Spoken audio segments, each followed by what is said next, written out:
আপনার পার্টনার এই মুহূর্তে, চলুন দেখা যাক কি করছেন আপনার জন্য এই মুহূর্তে। ওকে, এই মুহূর্তে আপনার পার্টনার রিয়েলাইজেশন অনেক কিছু হচ্ছে এই সম্পর্কের প্রতি, আপনার প্রতি, আপনার প্রতি যে অন্যায় আচরণ করেছেন বা আপনাকে জাস্টিস দেয়নি, সেই কথাগুলি উনি ভাবছেন। আর সাডেন রিয়েলাইজেশন হচ্ছে অ্যান্ড রিইউনিয়নের কথা ওনার এই মুহূর্তে মনে হচ্ছে। কারণ এই মুহূর্তে আপনার পার্টনারের মনে হচ্ছে যে আপনার পার্টনার হয়তো আপনাকে হারিয়ে ফেলবে।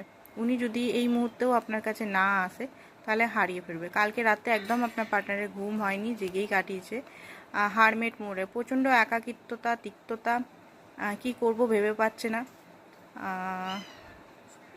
খুব নেগেটিভ এনার্জির মধ্যেই আছে আপনার পার্টনার, যেটা আমি দেখতে পাচ্ছি। অ্যান্ড খুব বেশি লাভ ফিল করছে অ্যান্ড প্যাশনের সঙ্গে। ওনার মনে হচ্ছে সমস্ত কিছু বাউন্ডারিজ ভেঙে আপনার কাছে চলে এসে আপনাকে কনফেস করে দিই ওনার মনের ভিতর যে যে